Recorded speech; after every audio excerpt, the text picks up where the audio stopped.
अखेर शेतकऱ्यांना कर्जमाफीची घोषणा केली आहे। राज्यातील शेतकऱ्यांना 2 लाखांपर्यंतची कर्जमाफी होणार असून विरोधकांनी 7/12 कोरा करण्याच्या आश्वासनाची आठवण करून देत विश्वासघाताचा आरोप केलाय। सरकारकडून कर्जमाफीची घोषणा, कोणालाही फॉर्म भरायची गरज नाही, कोणालाही स्वतःच्या पत्नीला घेऊन रांगेत जाऊन उभं राहायची गरज नाही।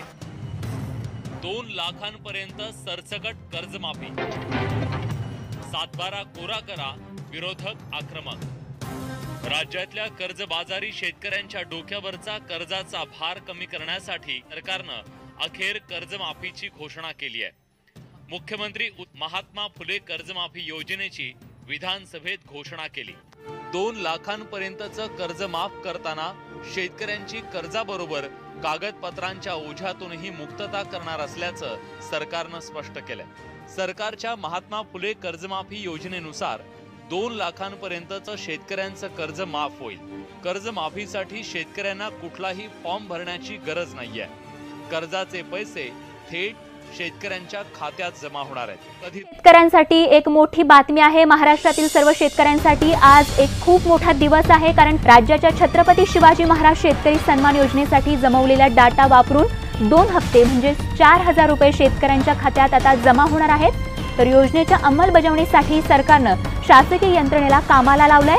तर जिल्ह्यातील प्रत्येक खातेधारक शेतकऱ्याची गाव पातळीवर माहिती गोळा करण्यास आता सुरुवात झाली आहे। ज्या शेतकऱ्यांनी कर्जमाफीसाठी ऑनलाईन माहिती भरली त्यांच्या खात्यात आता लवकरच हे पैसे जमा होणार आहेत। तर कर्जमाफी योजनेमुळे शेतकऱ्यांची ऑनलाईन माहिती सरकारकडे असून शेतकऱ्यांना रांगा लावाव्या लागणार नाहीत। हा एक खूप मोठा दिलासा खरं तर शेतकऱ्यांना म्हणावा लागेल।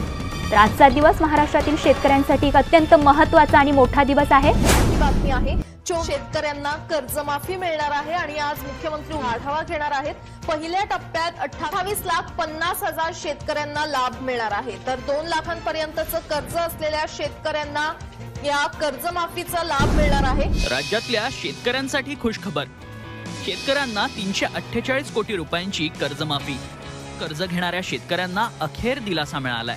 शेतकऱ्यांच्या थकीत कर्जाचा प्रश्न अखेर मार्गी लागलाय। बँकेकडून कर्ज घेणाऱ्या राज्यातील 33,895 थकबाकीदार शेतकऱ्यांना याचा लाभ होणार आहे।